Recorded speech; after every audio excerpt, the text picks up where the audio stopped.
to gentle yoga, morning gentle yoga. So we're going to use a strap today. And I had one of those. There it is. So I have a strap. If you don't have a yoga strap, you don't really need a yoga strap. You can use like a scarf or a towel or a dog leash, but yoga straps are nice. So if you have one of those, or you feel like you want to invest in a yoga prop, that would be a good one. You could also use a pillow, either a throw pillow or a yoga specific pillow. And then you could also choose to use a blanket. Now, I am going to take a blanket. This is just a really simple blanket. So depending on the thickness of your blanket, you might roll it or fold it a little differently. Because this one is a relatively thin cotton blanket, it's easy for me to do this. So I have folded it 3 times. I folded it fringes to fringes 1 time, and then in that same direction 1 time. And then I folded it together 1 time to make this rectangle. And then I'm going to fold that into thirds. And what this creates essentially is a blanket that's going to cover my spine but let my shoulders drape over the edge. So I'm going to lay that down on the floor. You could, if you want this to be a little thicker, you can roll it up, and depending, like your blanket might be a little bit more dense than mine, and maybe you don't even fold it 3 times, but you fold it a little more loosely, or leave it a little bit wider, however you want to work with it. So just kind of allow yourself, what we're looking for is a space that'll let the shoulder kind of drape over. You could also use yoga blocks this way. Put 1 underneath your shoulder blades and 1 under your head, and that'll give you a slightly different experience. Now, once we're down, we're going to pick a position for the legs. So with a blanket, because the blankets are a little softer and a little more forgiving, I can let the blanket come all the way down to like the bottom part of my rib cage, a little lower than that even, and still be comfortable in my low back. If you're using something a little firmer, like a pillow or a block, you might want that to stay up a little higher, closer to the shoulder blades. I can take this blanket and kind of fold it so that it holds my head up a little higher, so if you like your head to be slightly higher. And then you can do this position with the legs, which is sort of a constructive rest version. It's not quite a bridge, a little looser, where the hip just kind of is allowed to relax so the low back stays stable. Or you can extend the legs out. And for me, that's sort of, because now I've extended the hip flexors a little bit, and because of the way I've elevated my spine, it's a little bit more like a fish pose. I get this little bit of a lift in my chest. So that might be nice if you like that little sense of back bend. If the back bend is not a good idea for you, definitely do the first version, or you could even put your feet together, throw a couple of pillows under the knees for support, and do this little butterfly shape with the legs. So that is up to you. And so I like to take a few moments once I settle into a pose and make sure that indeed I like all of the arrangements. And then we're going to take some time to breathe nice and deep.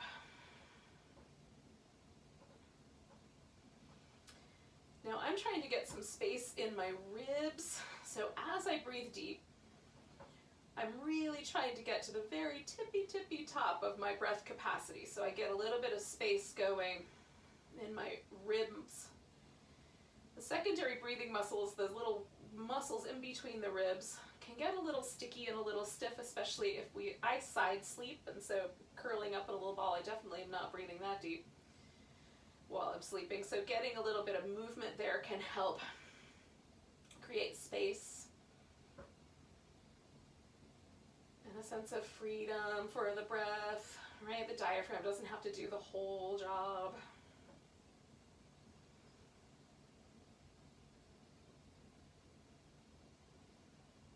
And sometimes that's a lot of resistance, so I'll just relax and do a couple of really easygoing breaths.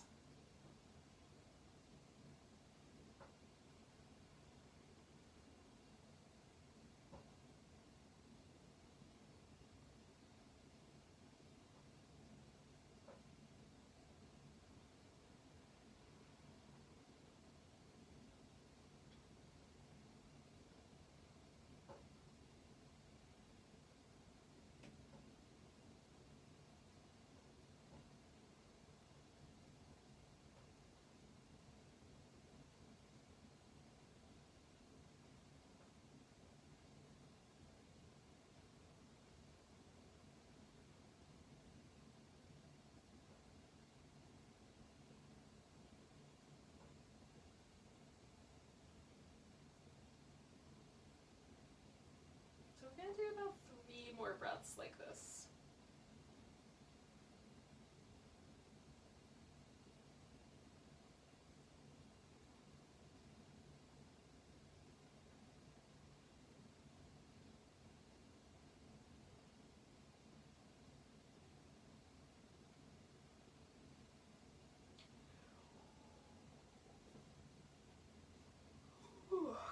And now, I'm going to bring my feet in so I can easily roll to my side, slip the blanket out, and then I need to just make sure that I can get my arms all the way over my head without running into any furniture or other things. So, once I get myself physically positioned like that, I'm going to just take a moment to kind of notice the difference that was created by a blanket. So there's still this kind of feeling of a little impression left underneath my back where the blanket was.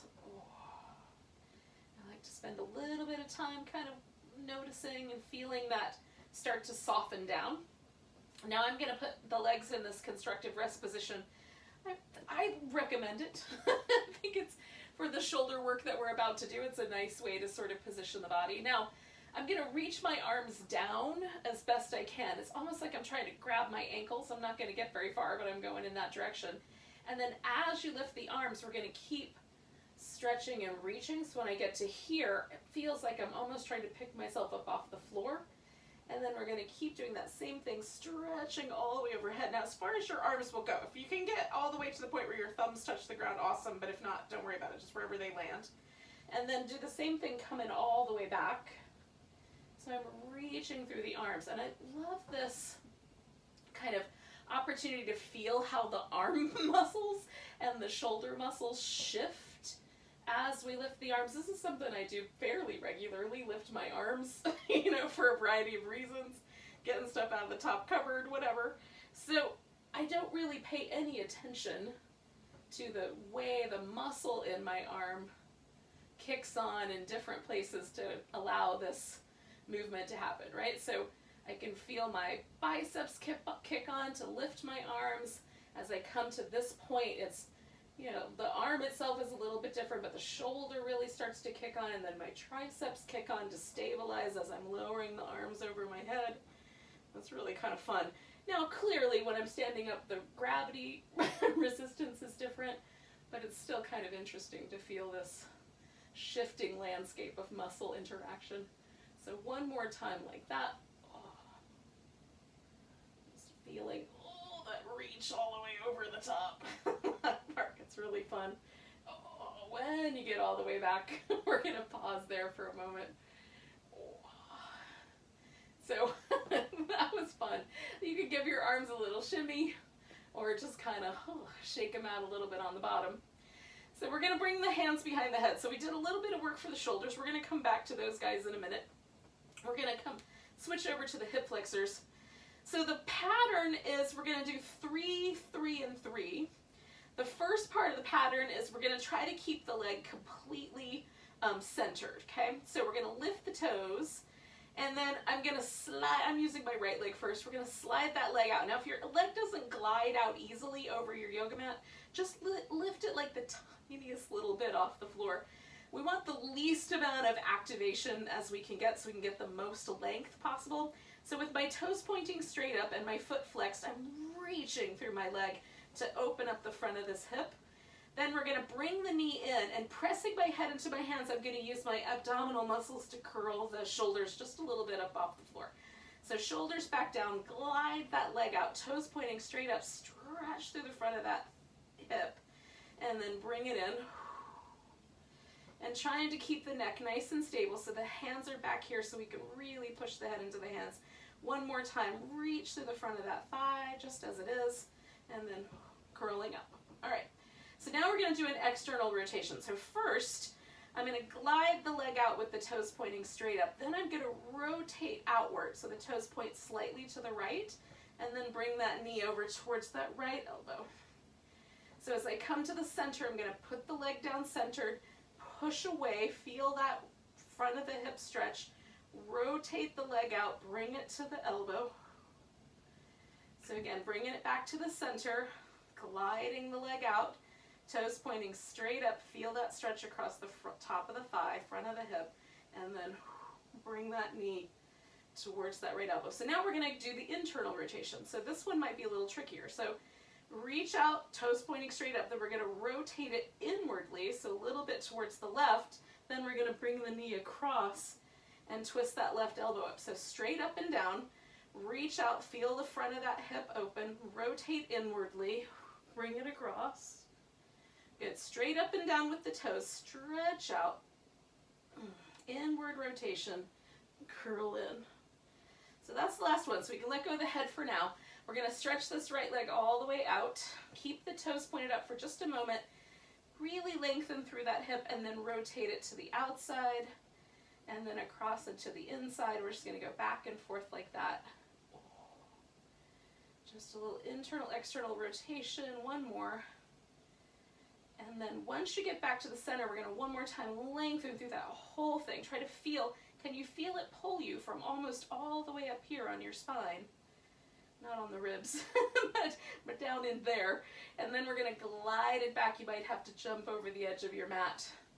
And then just pause for a moment and feel the right hip and the left hip.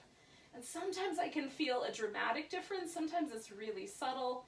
There's definitely warmth in this kind of hip flexor region. So that feels very pleasant. You can just notice how it goes. You know, there's even sometimes my thumb is a little bit lower on the tendon that connects that hip flexor across the front of my hip. So sometimes that's interesting to notice. So in any case, we're going to do the other side regardless of how that went. So we're going to bring the hands behind the head. We'll lift the toes, glide the left leg out as best you can. It's a glide. Straight down the center for the first three. So we're going to really stretch out through the front of that hip and then curl it in. Keeping the head pressing back into the hands. Reach out nice and long. And then we're going to curl it in. Good. Stretch out nice and long. Feel, that leg. Gosh, that's nice. Curl it in. So this is our external rotation now. So we're going to stretch, rotate toward the left, bring it towards that left elbow. Right in the center now, glide the leg out. Rotate it to the left, bring it up. So again, right in the center, glide it out. Rotate it left, last one here. Okay, so right in the center, glide it out, stretch through that hip. Rotate inwardly, we're bringing it across. So center, glide, inward rotation, bring it in. Good. Center, glide, stretch out through that hip. Inward rotation, bring it in. And then we can let go of our head. So we're just going to stretch out long. Feel that left hip, like stretch it all the way from that whole point where the muscle connects. Maybe you can feel it. And then we're just rotating back and forth through the internal and external rotation. Can you feel the way the muscle shifts? And these little muscles along the outer part of the thigh and hip kick on. And inner. All right, so then we're just going to glide that thing right back into place. Let the body relax. So when we play with hip flexors or we play with the little external hip rotators, we're playing with really deep muscle. So it also kind of alerts the nervous system that we're messing around. So notice too if there's kind of a sense of, like the nervous system relaxing in addition to the muscle relaxing. All right, we're going to do one more thing for our shoulders, and that will involve us rotating here over onto one side. So I'm going to lay on my right side first, and then I need something to support my head. I'm going to use the yoga block because that works pretty well. And then I need to make sure that I can get my arm over my head without running into the furniture. Okay, we're good. So I'm going to lay my right arm out on the floor. My left arm's going to start just parallel to that, about shoulder distance apart. So reaching out through my left arm. And again, I'm going to keep reaching all the way around to the point where I'm just about level. Then I'm going to get really soft to bring that arm back. There's a point where there's an opportunity to pinch the shoulder blade and the collarbone toward each other. There's a lot of nerves that come out of the neck and go through that tiny opening there. So just being mindful of that as you move your arm and avoiding any pinching or tingling in the fingers. So if you find a spot where you feel tingly, definitely that's just before that was the stopping point. So coming around, and bringing the arm back. And we'll do that one more time just as we've been doing it. And then we're going to do that, but we're going to take this into a twist. So we're going to reach out through the arm, bring it all the way over, and then just rotate the whole upper back into a twist. And there's a point where you'll find like, oh yeah, that's where I want to stop and extend out my arm. And then you can bring the hip further around by kind of wrapping that top leg over, or you can bring it around less by like putting a little support under the leg, right? So we can kind of find the right space. And then between the hip and the rib, see if you can make just the tiniest bit more space along that side. I need to move some of my Halloween yoga props and make room for my arm. And then once you kind of find like, oh, that's the just right place, now we can stretch the bigger chest muscle in addition to our little shoulder stabilizer, pec minor, and then this outer hip, all those places that are tender and fun.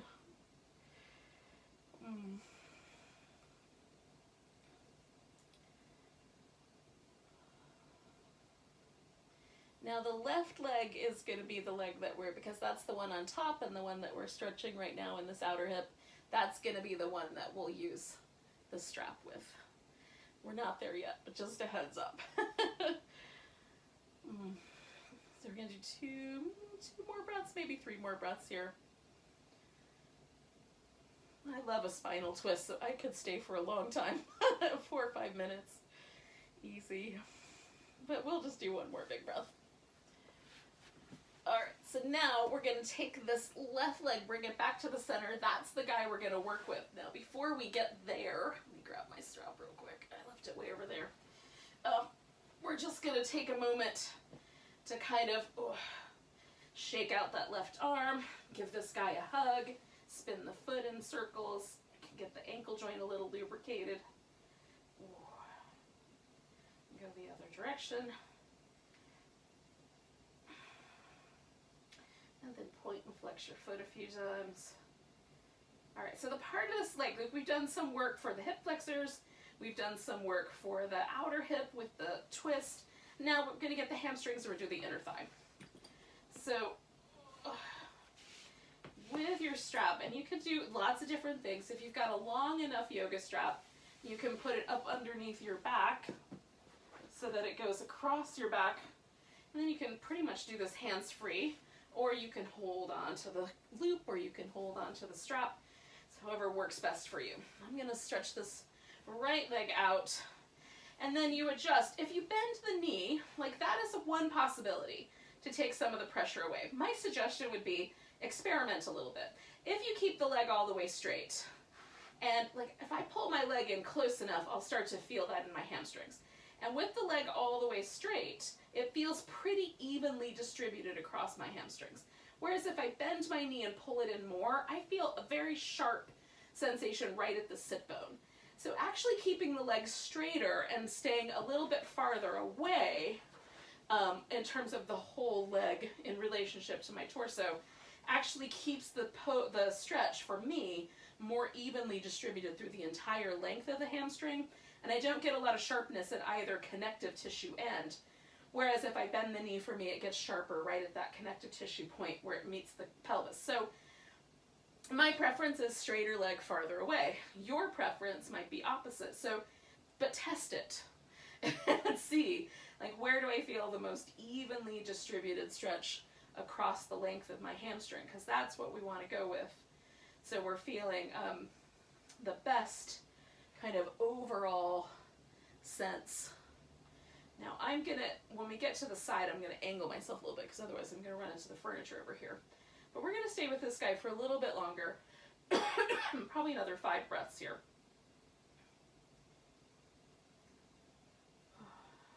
that I expect you to count. I'll tell you when we're done. Or you can decide you're done earlier. That'll be fun too.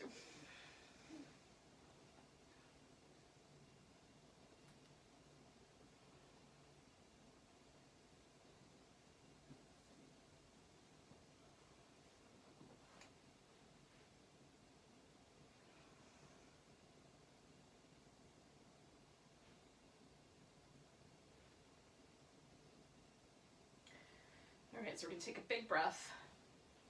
And then we're going to let that leg open out to the side. Now again, I'm going to angle myself just a little bit. Oh, like this. It might be easier to see what I'm doing too. So I take a blanket and I put it right under the edge of my hip. And then as I open this out, like sometimes I'll use a block, sometimes I'll use a pillow. But a blanket works really well as well. And especially if you only need like a tiny bit of support, the blanket can be really useful. So again, I'm looking for a stretch through this entire length of my inner thigh. What the blanket does is it just keeps me from overdoing it, so I don't pull too hard at the groin or too hard right there at the knee. Gives me a little structure, so I find that pleasant. And then I'm anchoring through this right hip and even drawing in the sides of my waist to help hold my torso stable. Now you can do this without that stabilization, but the stabilization is a little extra core work. And who doesn't want extra core work, I say? I love a good amount of core work. Oh, and so we're just breathing as we hang out here for a bit.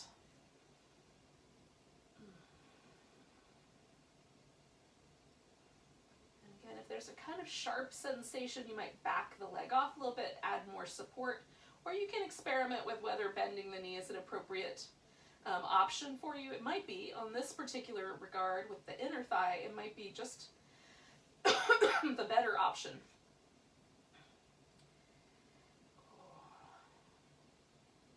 Sometimes I can get a little bit of internal or external rotation here, and that is interesting to explore as well.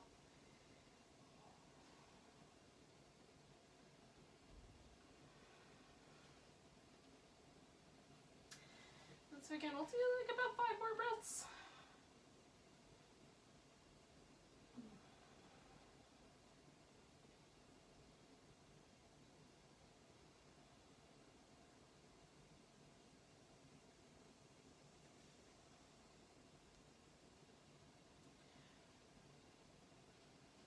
So taking a nice big inhale. And then with my exhale, I'm going to bring this leg back to the center, bend the knee, slip that strap off, and then, I'm going to take a moment just to let this whole thing rinse out. Now we're going to do this entire sequence that we just did on the other side, but before we get to that, just take a moment. Oh, you can even stretch the legs all the way out and just see if there's a difference between the left hemisphere and the right. Now my left leg feels like it's at least 2 inches longer than my right leg.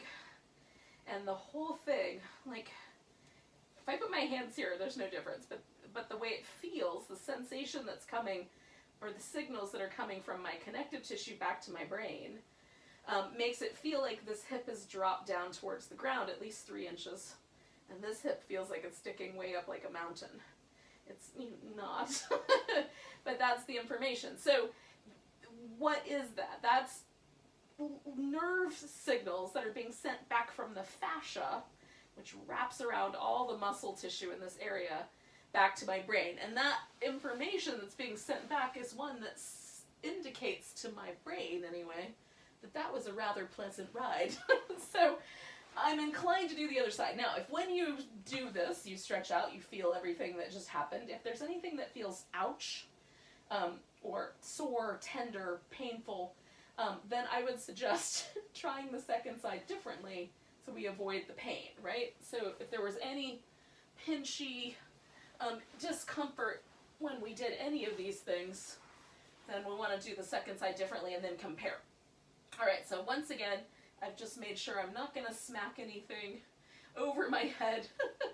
And then I'm reaching out. Now this is my right arm coming all the way around and then getting soft right in that point where things get pinchy. Reaching out, and I'm stretching overhead as well as around. letting the second half of that be smooth. You can also bring your arms straight across rather than finishing the circle, and that sometimes works better for me. So we're going to keep going, about 3 more rounds.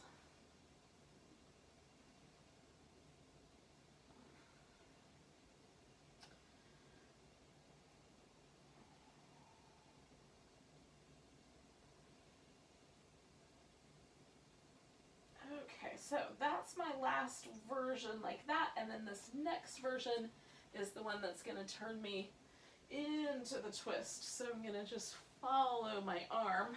Ugh.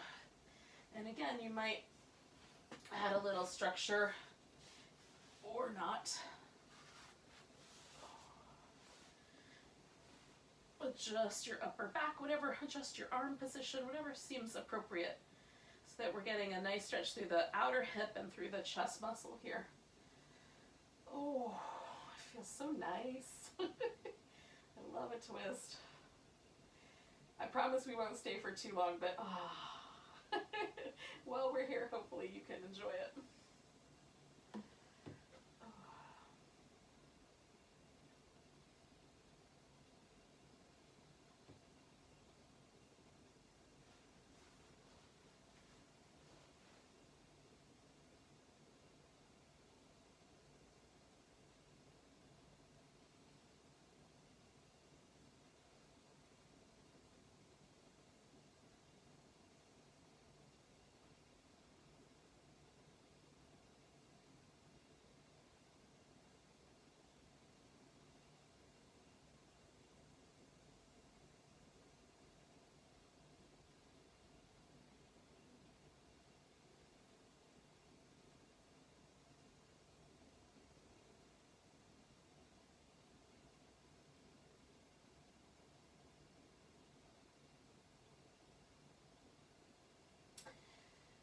Okay, so we're going to take one more breath. We've probably been here forever, but I lost track of time. It's easy to do when you're having a good time. All right, so we're going to take hold, eventually, of this right leg, and then spin the foot in circles. I'm way over to the edge of my mat, so hopefully I'm still on your screen. Go the other direction.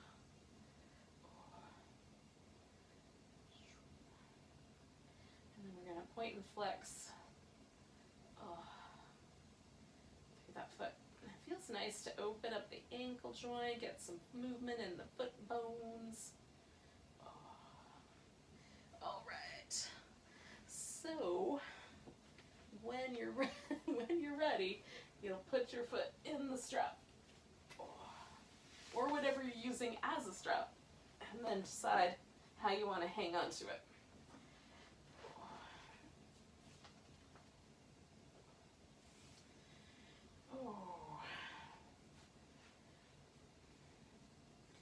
Okay, so again, I'm finding that sense that there is an appropriate amount of hamstring stretch for being able to keep the leg straight. Again, you decide for yourself. Like, check it all out. See what's true for you. And then breathe and monitor the sensation that's happening in your body.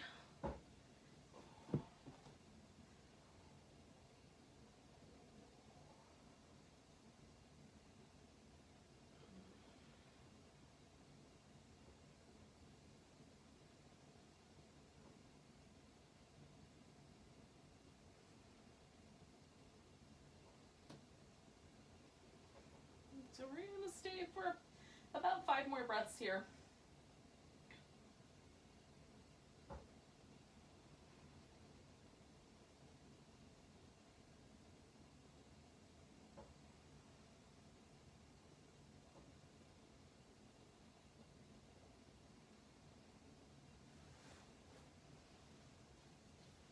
All right, so take a big breath.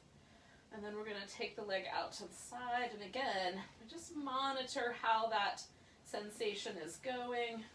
Add support as needed to create a situation where you can keep the knee mostly straight. And again, if it feels better to bend the knee, then go for it. You just start trying to monitor the sensation on your own.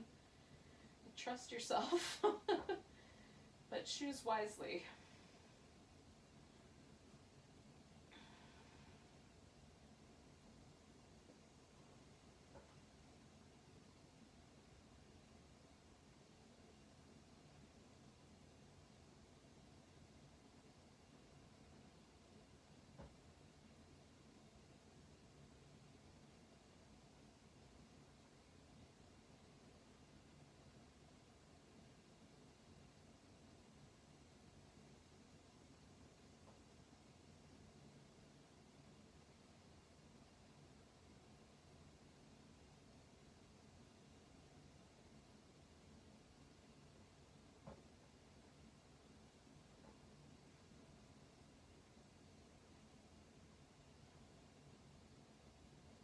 We're going to stay for about 5 more breaths here.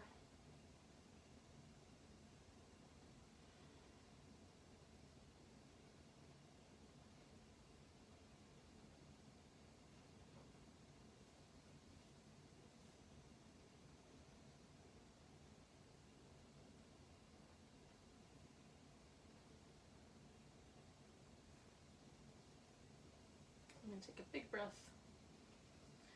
And then bring in the leg back across the middle. We'll let it go. And slowly unwind everything here. And again, what I'm interested in is what's the overall sense? Does it feel like the stuff I just did to myself is pleasant, was good medicine for me? Or does it feel like I created problems? So generally speaking, everything feels really hunky-dory, like my hips feel even, my legs feel even. And so I'm inclined to probably do that again someday in the future. So what we're gonna do is we're gonna come to a seated position, and once we get there, we'll do some other kinds of work for this similar areas. We'll do some things for our spine, some things for our hips. So if you wanted to, you could take a few more moments and do like a little back massage, some little windshield wiper legs, that sort of thing. Just get yourself up to a seated position within the next little bit of time. If you want to do some little kneeling cat-cows, you can throw those in while I'm doing these seated versions, or you can join me for the seated version of that. Now, I find it helpful when you get to a seat to elevate the hips. So you might put a blanket underneath you and sit up on the edge of it. And generally speaking, it's good to be right on the edge. So the edge of the pelvis kind of sits on the edge of the blanket, so the thighs are forward of the blanket, then the knees tend to drop down a little bit and will often help hold the pelvis steady. And one of my fussy coworkers is on her way in. But we're going to take just a moment to kind of feel that, make sure it feels nice and stable. And then you can adjust the legs a little differently if you want to. We're going to kind of round back, let the hips fall backwards, draw the navel in, and then we're going to push the belly forward, arch the back a bit. So these little kind of seated versions of the cat and cow. I like both versions. But for today, we're going to start here because we're going to add some extra movement.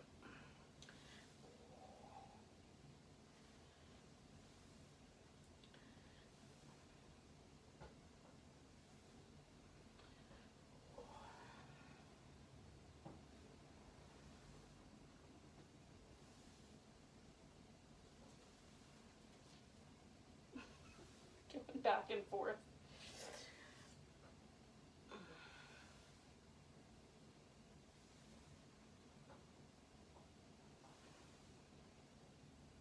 All right, so now as you push your rib cage forward, we're going to shift this to a different movement pattern. So we're going to take the ribs over to the side, we're going to wrap them around the back, bring it over to the side, push it forward. So we'll let the hips go with us, but mostly we're trying to move the rib cage through a range of motion. So it feels like we're getting the ribs moving anyway.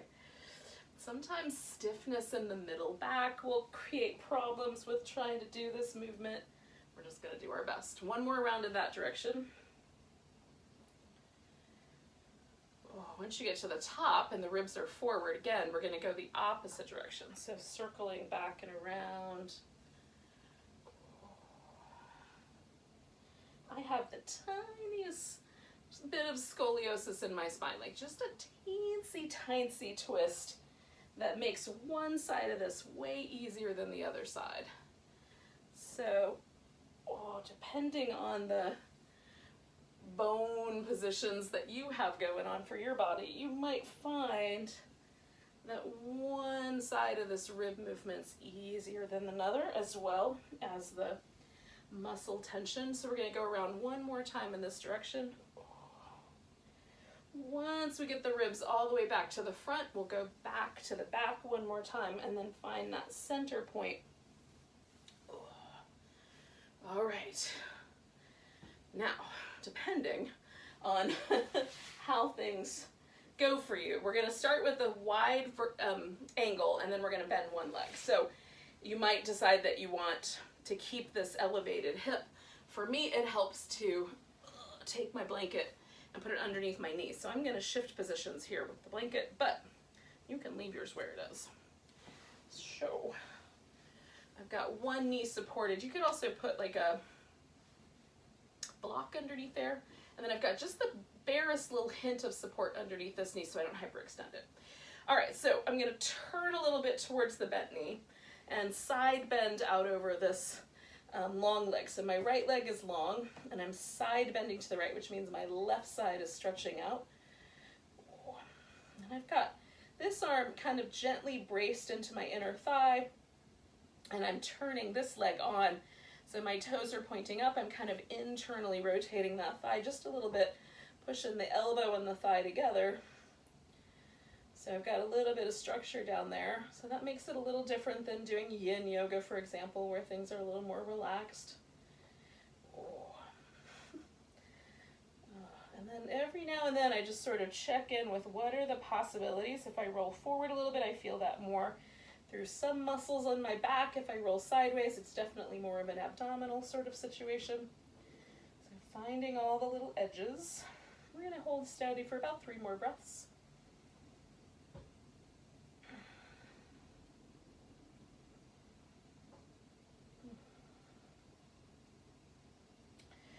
Now, I'm going to inhale my way up, reach out with this hand. If your neck is a little bit tender, you can use your other hand to help support your neck. And then I'm just going to pause for a minute, let everything settle.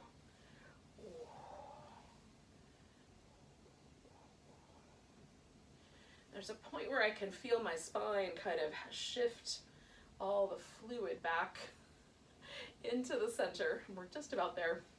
So then I'm going to fold straight down the middle, and we're going to do this twice. So the first time, I'm going to bend the knees a little bit, energize the legs. I might even grab my big toes. And then I'm going to try to keep my spine as long as possible.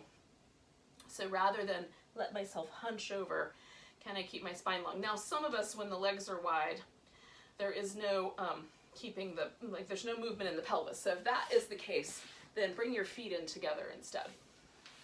See if that helps. It often will. And I don't have my legs as wide apart as they can go. I like to be a little bit conservative with my hip joints these days. So you're also welcome to do that. Just bring your legs in a little bit, see if that helps. So we're going to hold here for about 3 more breaths.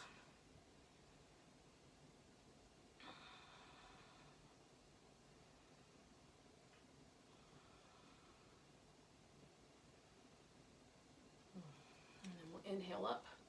Now when I get to the middle, I just want to double check that I don't feel like my spine is side bending in any direction. So before I do the second side, I just want to be relatively neutral sensation in the spine.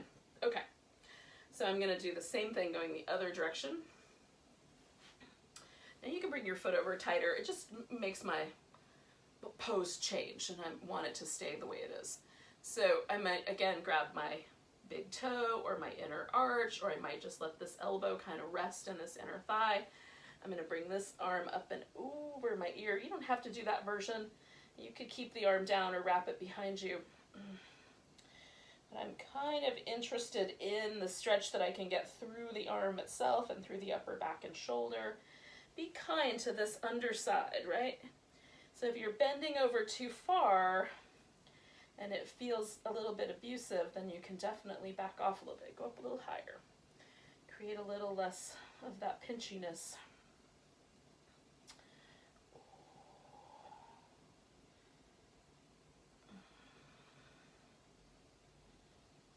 Again, this is an exploration. So when we're doing a yoga pose, we don't freeze in place. We're exploring with the breath, with the alignment, trying to find our own kind of a subtle awareness of what proper alignment is. So we'll hold for about 3 more breaths here.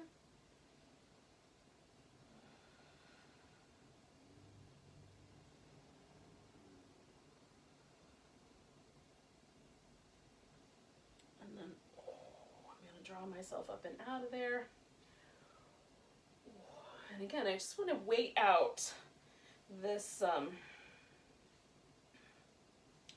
moment where the spine is kind of adjusting the fluid. Initially for me, depending on how hydrated I am, it takes between 30 and 40 seconds for that to shift into place and for everything to feel neutral. And I'm also sort of feeling out the muscle in my low back and kind of around the edge of the hip, see like when that has relaxed and is ready to go forward. Now with this version, what I'm going to do is I'm going to actually let my legs get softer, and I'm going to keep my spine nice and long, but I'm going to focus on just a little bit more me working the abs and a little bit less working the legs. You can do both. But I'm kind of drawing in through the sides of my waist, trying to make my spine a little longer, and then letting the legs stay a little more relaxed. I find it interesting to try to isolate certain areas of the muscles. Like, do I wind up using muscles that aren't a part of that particular area, like my face or my legs, to do the work of my core? It's just building more and more awareness and practicing awareness building, right? Because that's really what meditation is about being present in the moment, fully aware of the present circumstances of our experience. And ultimately, that's what life is about, I guess, if we want to live it as it is.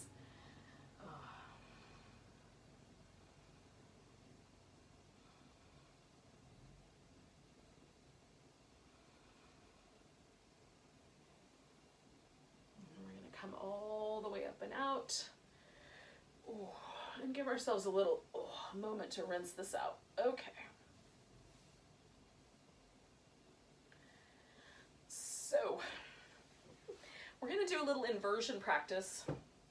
So there's a lot of different ways you can get to this. If you want, you can do legs up the wall. If you have a wall nearby that you can put your legs up on, then that would be a good place to begin. I'm going to have a really gentle inversion, and I'm going to do a supported bridge. So what I'm doing with my blanket is I have taken it and just folded it one more in each direction. So essentially I've just got a square that's big enough for my hips to rest on, and I'm going to put the rounded edge of this at the top edge of my pelvis, and then the fringy kind of loose uneven edge will be down near the edge of my buttocks, right? So that the bones are being held by the most stable edge. So that's how I'm going to roll with this. So if I start with the edge of my buttocks at the edge of the blanket, when I come back, I should wind up pretty close to the pelvis lining up with that blanket. Now, if you're using something else, like maybe you use a yoga block instead, that may or may not work out exactly the way you want it to, because the yoga block is a little firmer and higher up in the air. So if you need to, you can lift your hips and adjust the block. Okay, so we're kind of in a bridge position. Now, this all by itself is an inversion. My hips are higher than my heart and higher than my head. So you can do this version. This could be just fine. If you're doing legs up the wall, carry on, because that's delicious. And then the other possibility is to take the legs up and do a supported shoulder stand. So I've got the pelvis supported, and it's a gentle rise. So there's not any pressure in my neck. There's not any pressure in my upper back. Well, you know, no more than regular. My weight is resting in my pelvis, so there's almost even a sense of lightness for my shoulders. And then there's a little bit of core work to hold my legs in the air. So this is a very pleasant inversion for me. There's some challenge to it, but mostly it feels really good. Now I'm pressing my upper arms down into the floor to create a little bit of structure. It's easier for me to do that with my hands up than it is with my hands down. So I'm doing this little robot arm thing. And then you can do one leg at a time if you wanted to. So you could keep one leg in the bridge and one leg up here in the inversion. Right, so you could do that. The other option would be to just stay with the bridge, but do one leg completely extended or both legs completely extended, which then creates a little bit more of a hip flexor stretch. So if we haven't done enough of that for you yet today, then we'll do that. We're going to get to more of that in a second. But for now, with our inversion for another minute or so, we're just going to kind of play as it is.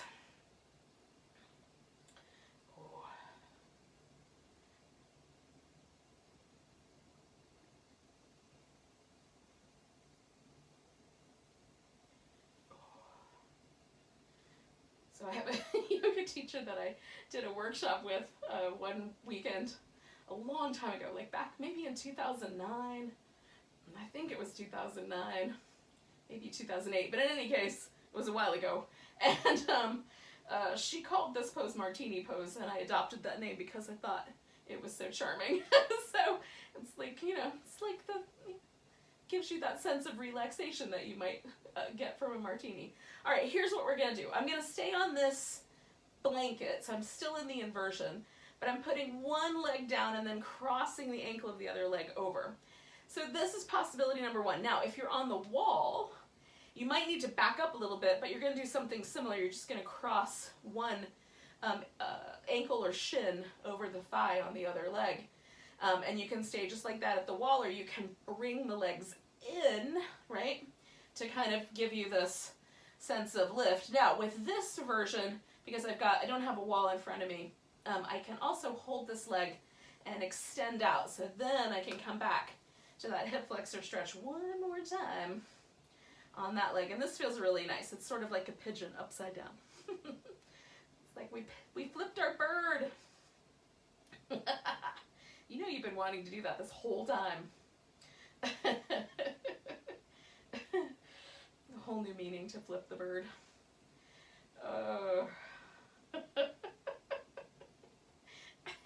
Sometimes, yogis, I just entertain myself while we're here. I think I'm hilarious, but that's really neither here nor there. So we're going to take a few more breaths here, probably like 4. A little shy of 30 more seconds. Oh.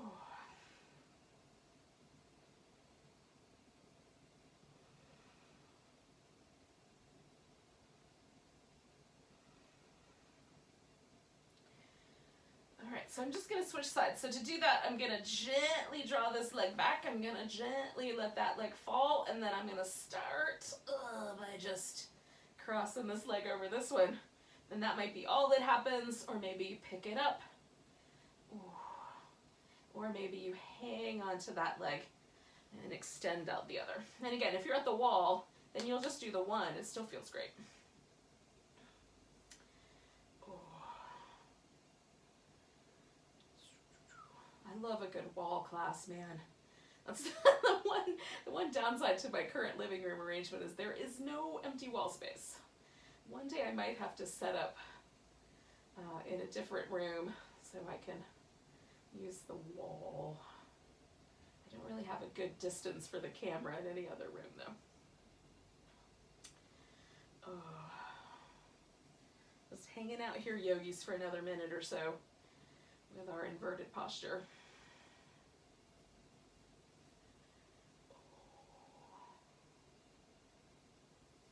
Now be careful of your knee. Like I am holding onto my shin, but I'm not pulling the shin toward me.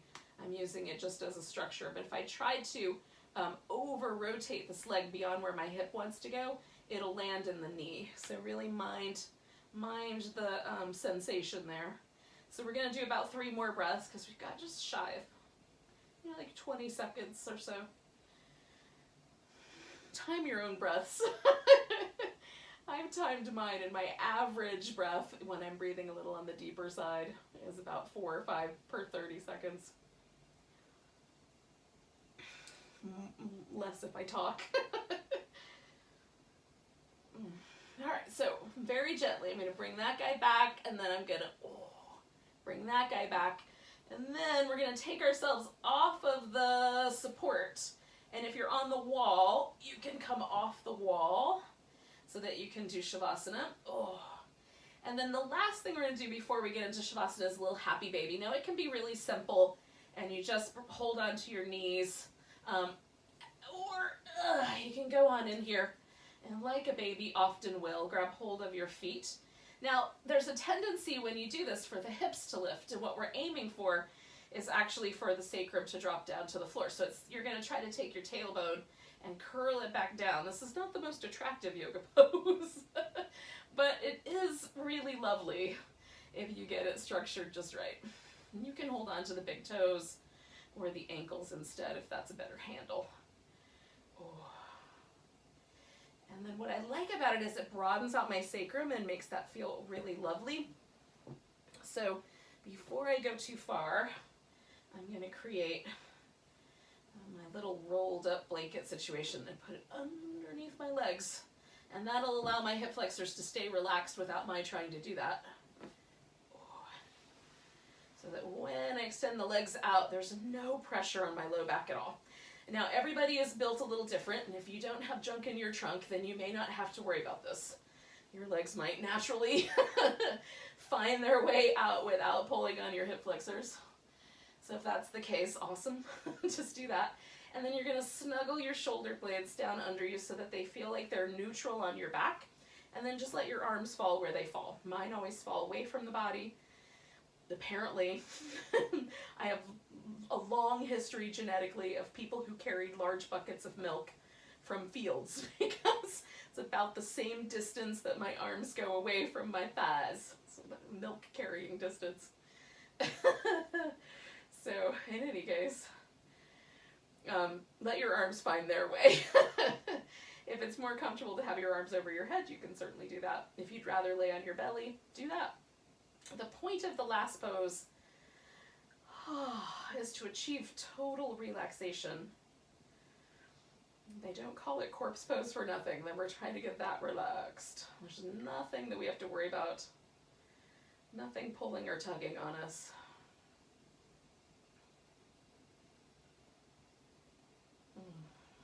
Just letting the body get soft and relaxed. So this pose is for our nervous system because no matter what we're doing, even a gentle yoga class, we're still pulling and tugging on the body, which alerts part of the nervous system, right? So we're wanting to let that go completely and to spend all of our time now in a parasympathetic nervous state, which is the state that your body has to be in order to repair itself and in order to regulate hormones and to digest your food.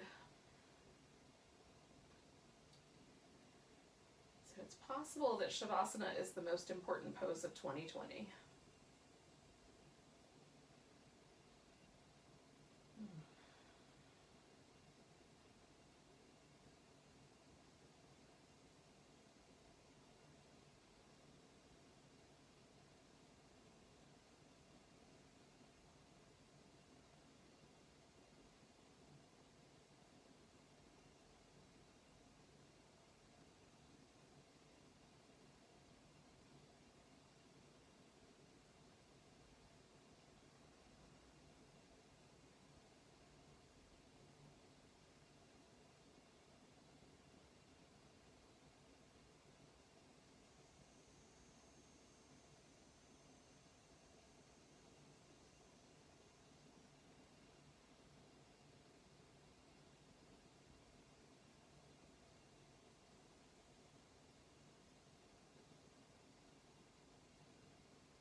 without moving, we're just going to notice the breath again.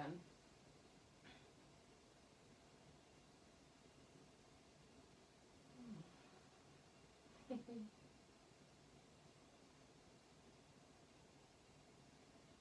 going to take a deep breath all the way down to the tiptoes. Let it go with a big deep